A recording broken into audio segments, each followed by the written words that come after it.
Welcome back everyone. In today's video I'm going to be flying out the F8F-1 Bearcat, which was recently lowered to 4.7. This plane is exclusive to the American tech tree.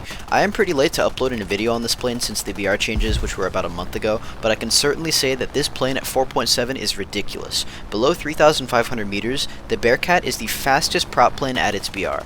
Combine this with an insane climb rate, a decent turn, and insane power to weight ratio, this plane has the capability to bully anything it faces when it's at its desired altitude. The Bearcat is a low altitude fighter, but compared to the planes it faces at 4.7, it doesn't matter what altitude you fight at. Even above 5,000 meters, it still outclimbs and is faster than most other planes at 4.7, and I'm going to show you some examples of this later in the video. Listen to this. The Bearcat's maximum speed on the deck is 680 kilometers an hour, which makes it the fastest prop plane at sea level in the entire game. It is faster than the Wyvern, the Hornet, the Tempest Mark II, and it even beats the P-51H by a couple of kilometers an hour. The point I'm trying to make is that nothing outruns the Bearcat at low altitudes, and to have a plane this fast at 4.7 BR is actually ridiculous. However, there are some disadvantages to the Bearcat too. The first thing is the lack of armament. 450 cals is not very good at this BR, however, as you're going to see in the video, they can work, The second problem is the rudder compression. Above 550 kilometers an hour, the rudder becomes completely locked up, making high-speed aiming nearly impossible. This sucks because the Bearcat is a super fast aircraft and it can easily go 550 in a straight line without using WEP. The last disadvantage is the poor maneuvering energy retention, or MER, of the Bearcat. This plane bleeds a lot of speed in turns, which is a disadvantage because the Bearcat relies on being fast. Luckily, the energy production, which is like acceleration or climb rate, can mitigate this. Poor MER can also be used to your advantage. For example, if you need somebody to overshoot, then turning is plenty to force one. It is also harder for you to overshoot when attacking an enemy, because you lose more speed than them in turns. Lastly, I want to talk about the power to weight ratio of this aircraft. The Bearcat is a pretty small plane, only being slightly bigger and heavier than the Spitfire. However, its engine produces 3,000 horsepower. This number alone is nuts, but when you have an engine this powerful in such a small, light airframe like the Bearcat, you might be able to predict what can happen to its performance. This thing at low speeds becomes a helicopter and can dogfight nearly anything besides Spitfires and Zeros, or anything that's like a designated turn fighter. I try and stay away from that. I like to catch people off guard by turning with them. They don't expect it, and they kind of just get their teeth kicked in. The poor MER cuts my speed down, which tightens my turn radius and also gets me behind the enemy. Then when I have that position, I simply just hold S, deploy flaps, and let the 3,000 horsepower engine helicopter me to victory. Trust me, not many planes can out vertical you, and you are going to see some examples of this later in the video when I dogfight people at lower speeds. Also, if you're ever in danger of losing a dogfight, this plane can just run away. Like, the Bearcat has very good acceleration, great climb, and a good vertical energy retention, so a losing dogfight for you can quickly become an advantageous boom and zoom position. So, in conclusion, the Bearcat has some disadvantages, but they can easily be worked around, and the insane advantages in speed, climb, and power, all at a BR of 4.7, place this thing as one of the top contenders of this rank's best aircraft. Also, before I get into the rest of the video, I want to thank you guys all for 2,500 subscribers. This is a huge milestone for me, and I appreciate every one of you guys. If you aren't subscribed and want to support the channel, go ahead and hit that subscribe button and leave a like if you enjoy my content. Anyways, let's hop into the matches. Okay, so first off, I want to take a look at this fight with the 109, and this is a 109 G14, and we are at pretty high altitude. The Bearcat still has pretty good performance up here, and the G14 also doesn't do the best at high altitude. It's more of a medium to low altitude 109, but he does have the altitude advantage, so right as he's coming in, I am going to wait to dodge until he is about to get a shot, and then I can just kind of use my instantaneous turn rate to pitch up. I loop back over, and I instantly set him on fire, and even though the Bearcat has really poor energy retention, in those turns, it still has enough power, and it still also has enough acceleration to be able to do that, to be able to catch the 109 like that. And there's not really much he can do in that situation. He either has to make a pass and then instantly extend away and pray that I don't catch him, or he has to turn with me and try and not force the fight to low speed, because my engine becomes an absolutely insane powerhouse below around 300 kilometers an hour, I want to say. This fight with the Yak 3, I have gun pods, and this was one of the only matches that I used with gun pods, and although I do have some teammates to help, you can see that I am dogfighting him, and even with gun pods, I'm still able to hang with him at low speed, and I'm actually going to be able to start turning inside of him because I am slower, and this just makes my turning radius smaller than him. Even though I might not be turning as well as him, and again, I do have teammate help, you can see that I can easily hold my own even with gun pods in this dogfight. So the Yak 3 has an oil leak, and I'm right behind him. He's not really paying his full attention to me, so he's not really actively trying to dodge me. And even if he was just too close. There wasn't really much he could do in that situation. But yeah, after I kill him, I'm going to go for the Spitfire. He is above me, however, I'm still going pretty fast, and all I really have to do is just pitch up into him. And you're going to see, like, I can just helicopter up to him, even with these gun pods, even with the extra weight. This plane isn't that bad with gun pods. The performance difference is, I would say, noticeable, but you already have so much performance over the enemy aircraft at 4.7 that it really doesn't matter. You just have to play a bit more careful because you are heavier and you aren't as fast, but that's just kind of, it's a trade-off, basically. You get extra firepower, basically twice the armament for some performance. And this next clip just kind of shows you what you can do with Yak 9s. This guy was following me for a really, really long time, and I kind of got tired. My teammates needed help, and so I was either forced to take a dogfight with him or just maybe try and get him to rip, and he ends up ripping his wings in the dive. So pretty lucky there that he wasn't paying his full attention to his speed. bit of an L moment for him. But yeah, you can easily do that with any plane in the game. You can dive away from them and they will never catch you. And yeah, Yaks and even LA7s, any Russian plane at this BR probably will rip in a dive like that. So we are going to move on now to the first full match, and this was the game that corrupted, and this was probably my best game that I have on recording for you guys. But yeah, the footage corrupted for the second half, or the second like 75% of the video. So all I have is this first 1 minute clip. This Yak 3 wasn't really paying attention. However, right after I kill him, 109G2 pitches up for me. He doesn't have the speed to keep pitching up after me, so all I have to do is just loop up and over. And then, since he's not paying attention and he's chasing my teammate, I can just loop back down over him, and I can easily start catching him. Yeah, this plane just has really good... It doesn't have bad energy retention at low speed, because you're not turning as hard. So, yeah, the second it gets to low speed, it can actually really use that engine horsepower, and it can keep its energy at that kind of speed. So, we are going to skip forward just a bit. This is fast forwarding in the replay. There's a J21 kind of to my left over here, and there's also a J2M that is following Ushiki over there in the F4E4. And right as I turn away, you can see the J21 turns instantly into me. I don't want any of that. I'm going plenty fast. Wow. Plenty 3 times. But yeah, he's never going to really catch me. I do still have to make sure that I dodge his guns, because those guns do reach over a kilometer, and the Bearcat's pretty fragile, so I want to make sure that he doesn't hit me. But yeah, after I get out of his guns, I can now go head on with the J2M. I don't really get any hits because he actually dodges, and I'm just going to kind of keep my nose straight and extend away, because he isn't really going to be able to pull back into that shot. And even though the J2M has a very, very good climb, I want to climb away, because getting altitude right now is more important than me just extending horizontally away, because this also, if the J2M does climb after me, kind of force him to go slower, which may give Ushiki a better shot. So after the J2M kind of breaks off of me, I have enough space to start going for the J2M, and yeah, the J221 comes in. I don't kill the J2M, unfortunately. However, I just gotta keep extending away. There's not really any chance these guys are gonna catch me ever. So me and Ushiki can basically keep these guys in the middle of us and make passes on these two, because they're not going to catch either of us. Ushiki's in an F4E4. That's also a very, very fast plane, and Ushiki actually kills the J2M right here. So once Ushiki's done with him, he can just kind of come towards me now, and eventually, even if I just go straight, he doesn't need to cut him off, because he will catch the J21. The J21 breaks off of me anyways. Sorry about this replay bug. I don't really know what that was, but yeah, I couldn't really fix it, unfortunately. But the J21 does break off of me. I pray for your guys' eyes, and this allows me to turn back around and make a pass on him. Clouds are kind of blocking my view. Luckily, he's kind of below them, so I am able to just kind of slot him behind him. I don't really know if he saw me here or not, but I do end up spraying a lot of bullets and wasting a lot of ammo for that guy. Luckily, his elevator does come off, and I get the kill.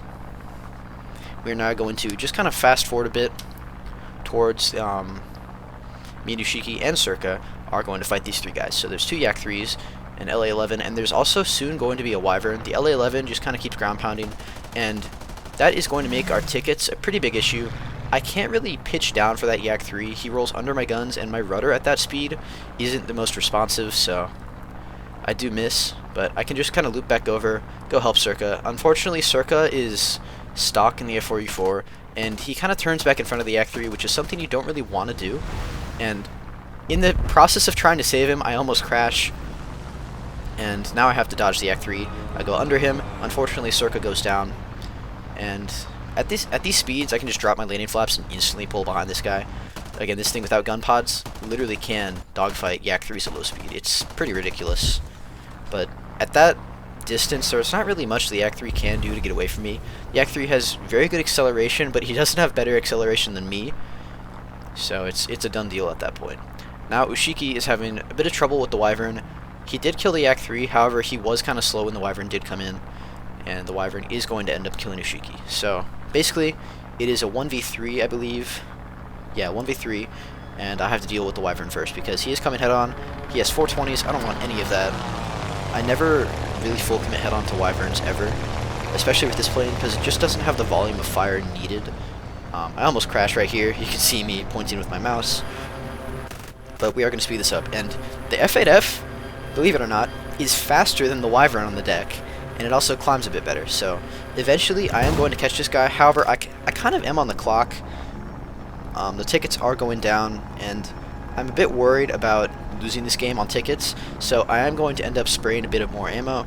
And I now have 137 bullets to kill 3 enemies. So it is a bit of a problem.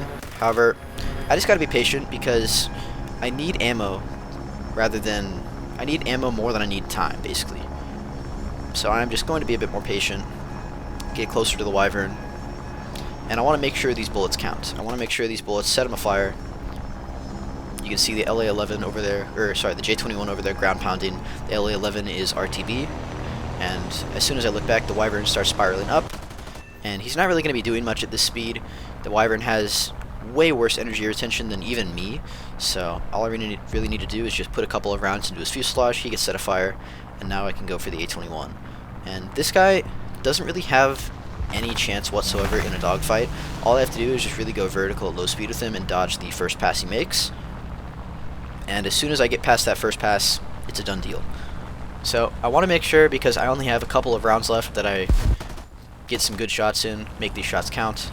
Unfortunately, I get just a couple of sparks. I think I take his aileron off there. But yeah, there's not really much he's going to be doing. I still have a bit of time because this is the only guy that's ground pounding.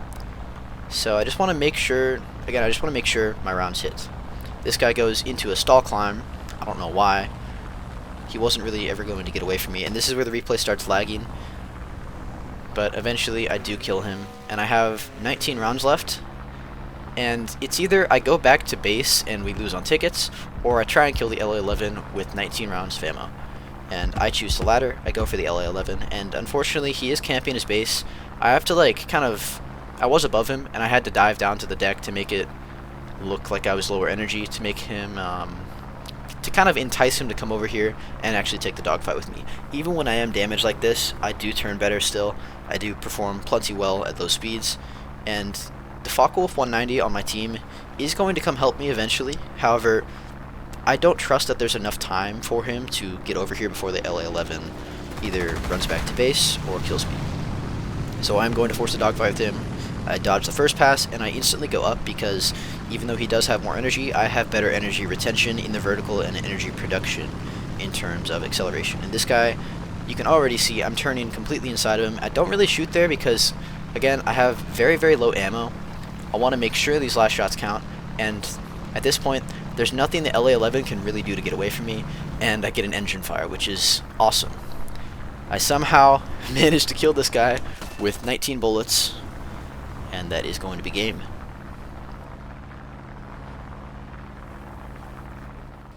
Okay, so moving on to the next game. This is also a 7-kill game, and this was actually mixed, so this is why you're seeing an XP50 in front of me. America was on both teams this game, and the XP50, the F8F is kind of a counter to the XP50, as well as the Wyvern. As you saw last game, it has better acceleration, better top speed on the deck, and yeah, there's not really much the XP50 can do besides maybe a medium speed turning fight, but as soon as I get below 300 kilometers an hour, that's where I can drop my landing flaps, and it's a done deal by then. The XP50 can't really get away from me. XP50 can't climb away from me because the Bearcat has just an obscenely good climb rate. And as you can see, this XP50 was above me, and I'm now easily catching him. And yeah, there's not really much he's going to be doing. Just a matter of time until I stop whiffing to where I end up killing him. There he goes. And we're now going to move on to a P-38 merge. So this is a P-38L, and P-38Ls are known for being quite good at high altitude. They have good altitude performance, and I don't choose to head on him because he does have a better armament for that type of head on, and he also was above me.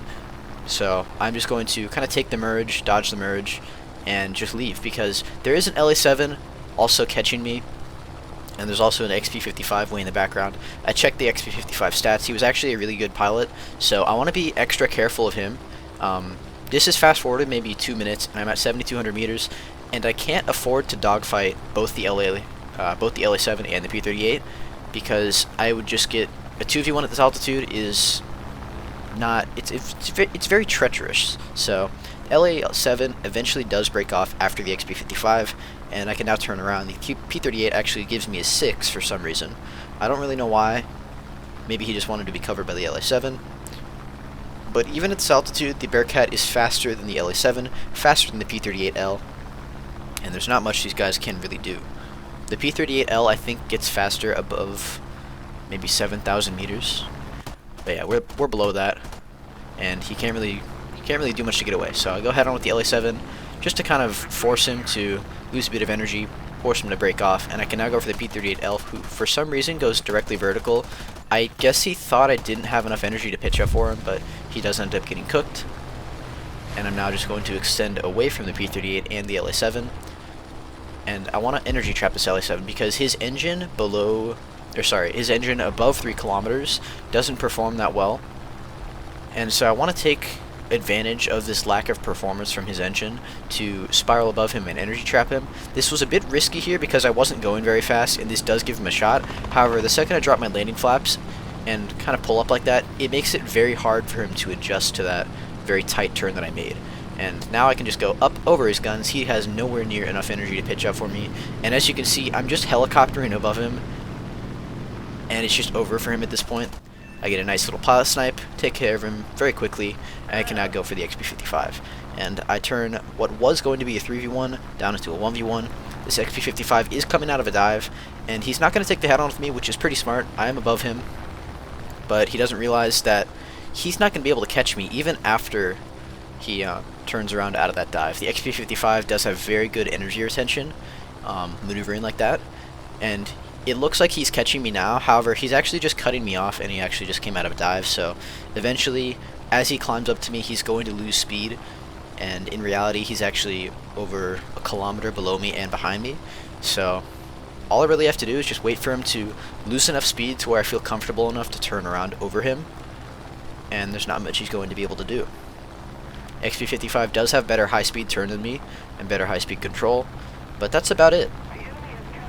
And so he can't really do much. He turns right below me, which was a problem, and this is also part of where my recording got corrupted. So this 20-second clip is just going to be from the replay point of view, and all it is really just me lining up a shot at low speed on the XP55. I end up getting an engine fire, and yeah, shortly after he does go down.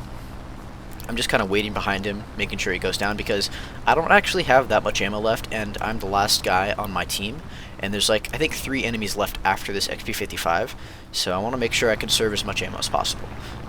We are now going to leave the replay. That's the last replay you'll see for this video. Sorry if you guys don't like it, but unfortunately my recording got corrupted. I pilot sniped the XP55 after he it gets too slow, and this is going to be fast forwarded all the way to, I think this was like a minute. I was pretty far on the edge of the map. Luckily, there's not really any tickets these guys can shoot at on the map, so I end up just being able to have as much time as I really need to take these guys out. I get severe damage on the P61. I think that was his elevator that I took off, and I can now just use my excess energy to spiral above the G55, and since he's just so slow right now, I can just instantly pitch back down, get a nice little shot. I actually kill him in one shot, which is very, very nice to have, because dealing with the G55 and a Key 43 like this is pretty dangerous in a 2v1, even if they're both below me, because if I bleed too much speed in these turns like this, I am susceptible to them kind of pitching up for me at low speed and killing me. So it's good that I killed him there. The Key 43, even though it turns very well, has a good stall, has a very low stall speed. He doesn't have the vertical performance like that, especially when he started from a disadvantage to kind of stick in that fight and win it. So he ends up going down pretty easily. He stalls out directly below my guns, and all it is now is just kind of catching the P61. I don't know what that glitch was. Honestly, I haven't seen that until recording this voiceover, but anyways, we are going to eventually catch the P61. He completely does not outrun me on the deck, and I want to stay below his gunner coverage, and yeah, he eventually crashes. And that's going to be game. So we are now going to move on to the third game. This was a 5-kill game, I believe. Yeah, I got an ace, and it first starts off with pitching up for this G5N. This guy does get his wing clipped off. That is severe damage, so I'm just going to finish him off. get a nice little bomb explosion, and we're going to move on. I now pitch down for the I-225 because he's going for Katusha, and I want Katusha to stay alive. However, Katusha says he's fine. He's able to dive away from the I-225, so I'm going to stay high and deal with these other enemies at altitude, because I don't really want these guys to stay above me like this. I-185 is pretty good at altitude. A6M5 turns better than me, and I just want to be careful to pick the right target here. Here comes a Russian D9, pretty rare plane, so I'm assuming that the pilot who has the Russian D9 is going to be a pretty good pilot, so I do dodge the head-on. I don't want any of those 20s hitting me, because this plane is very susceptible to damage. It gets set on fire pretty easily, so it can be quite annoying to get hit by a single 20 mil and have your plane combust. So I'm just going to dodge that, and I'm just going to kind of pick my target, because the I-185, this I-185 is the highest. Even though the A6M was behind me, he's not really going to be outrunning me. I get a nice little pile snipe on the I-185, which makes it nice and easy to kind of one-pass him. And I can now go for the Dodo.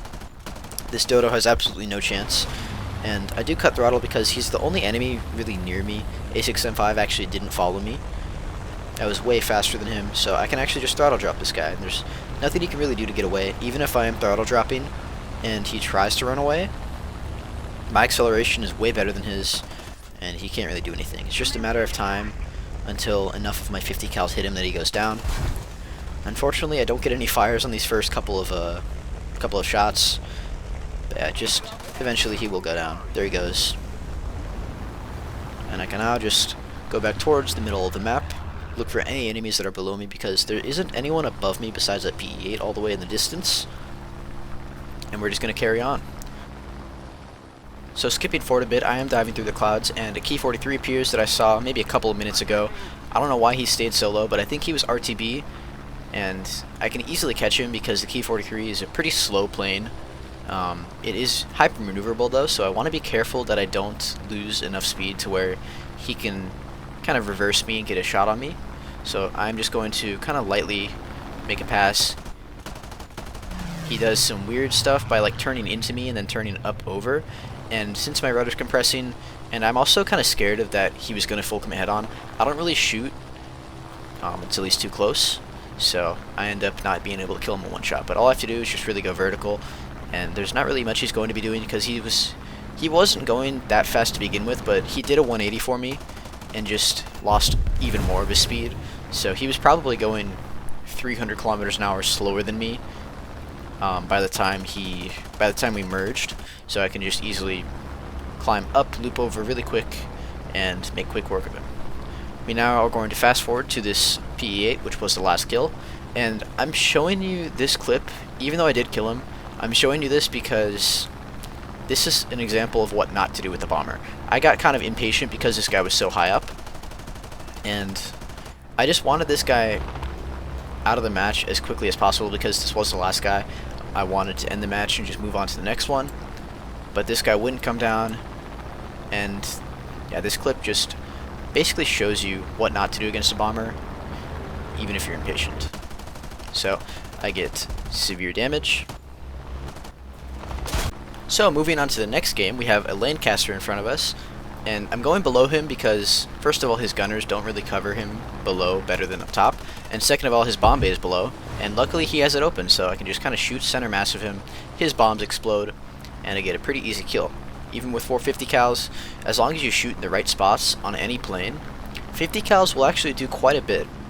So we now fast forward to this 190. I try and go first person. For some reason, I wanted to get a first person shooter kill in the montage. However, the 190 kind of realizes that I'm there behind him as soon as I go in first person.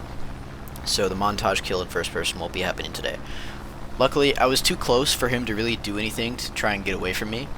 So yeah, 450 cals, even at that range, do plenty of damage. And I can now just go for the Spitfire and the I-225 that are attacking my bomber. My teammate scares the 109 away, so I can freely go for these guys now. I'm shooting at the Spitfire first because the I-225 is damaged, and the Spitfire is also currently shooting at my bomber. However, the I-225 just kind of pitches up right in front of my gun, so I can't really say no to that. I get a free kill, and I can now keep going for the Spitfire, who's still not really paying attention to me. The Spitfire gets both of his wings cut off by the B-17, so he is severe damage, so I'm going to keep shooting at him because it's a kill for both of us as long as I finish him off. So that is going to be 4. I pilot snipe the Spitfire, and that's kind of a common occurrence with the F8F. You're going to get a lot of kills with pilot snipes just because 50 cals. I think I forgot to mention this earlier, but I am using 400 Convergence. You need to be able to have a better chance of hitting all 4 shots, so my guns are converged closer together because 4 50 cals in the same spot do more damage than 2 50 cals per kind of spot spread out. I don't know if I explained that very well, but lower convergence just kind of tends to work better for me. After I dive into the furball here, I killed a 109, get a pretty nice little shot on him. I think I also pilot sniped him too, and I have plenty of altitude or plenty of speed to just loop over, turn that speed into altitude, and just dive down on the LA7 now. He pitches straight up after my teammate gives me a full broadside, and even though my elevator's not really my rudder's not really working at that speed, I can still have a pretty easy time hitting him. I get a nice little wing root shot, his wing falls off, he gets set on fire, and he goes down. The Yak 9 ends up also going down by my teammates, and I can now go for this ME264. I hit him in the wing root, he gets an internal fuel tank fire, and eventually he is going to go down, and that's going to be 7. And as you can see, there are a couple more enemies beyond the ME264, and I don't get any more than 7 kills this game, and you're going to see why after this ME264 loses his wing. And this is a pretty annoying reason why. All 3 of the enemies left, all 3 of them, camped the airfield for the entire rest of the match. I think it was like 15 minutes that they camped the airfield like this. And I'm speeding this up because this just shows like an entire minute of them circling the airfield. And this is how it was for the entire rest of the match. There wasn't any tickets we could really shoot on this map, so it was pretty lame, but that's how the rest of the match went. So I just had to sit there in my cockpit for 15 extra minutes just watching them. And instead of getting a super high kill game, I only got 7, which is still high, but it's not as high as I would have liked it to be. Anyways, we're going to move on to the last game of the video. This is a 6 kill game, and this is basically just me having my brain off because it's a full down tier, and the amount of performance difference that this thing has in a 3.7 down tier, even in its own BR at 4.7, is just ridiculous. And at 3.7, it's even better because the planes that I'm facing right now are Japanese, and they're very slow, or at their axis, I guess. So I kill an A6M2. My teammate kills an A6M2 that was kind of following me. I set a Key 44 on fire. Key 44 actually puts it out, so instead of going for the middle of the map where the enemies are, I want to make sure this guy goes down because he actually looks like he can RTV. The airfield isn't that far away because it is a frontline map, so I'm just going to spray at him. Unfortunately, this was one of the games where I had my gun convergence set to like 600 before I changed it to 400, so my guns end up shooting around him, and that was kind of like that last straw that forced me to change my convergence. I don't really like to change it, I don't really like to mess with it, but this plane really needs it because it doesn't have a good enough armament to really be able to do that much damage if you don't kind of mess with your armament. So there's a 190 below me. There's not really much you can do. All I have to do is just dodge the first pass, and the second I do, it's over. And for some reason he doesn't dive away, even though if he did dive away there wasn't anything he could do to get away from me. He goes straight vertical. I end up pilot sniping him because he's stalled out right in front of me.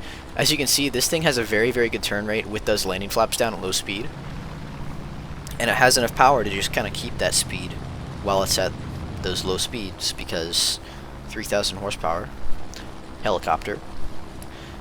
Anyways, we have a Key 44 behind us, and the Key 44 is known for being a pretty fast Japanese aircraft, much faster than any Zeros.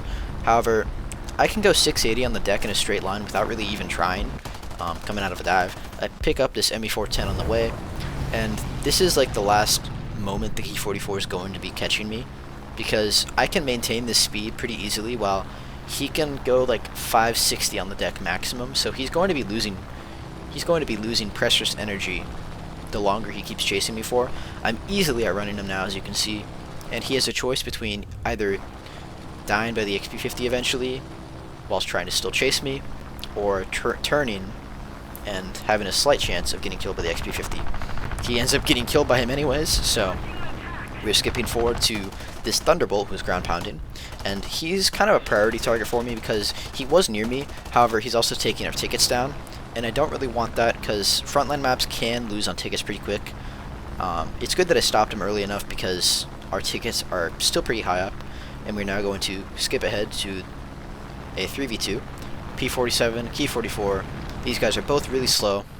I can just come in, the P47 is not paying attention. I actually one-shot his wing off here, and I can't really get a shot on the Key 44 because my rudder's compressing. I pitch back in, my teammate gets fired before I can get a shot, and that is going to be those two guys taken care of very quickly.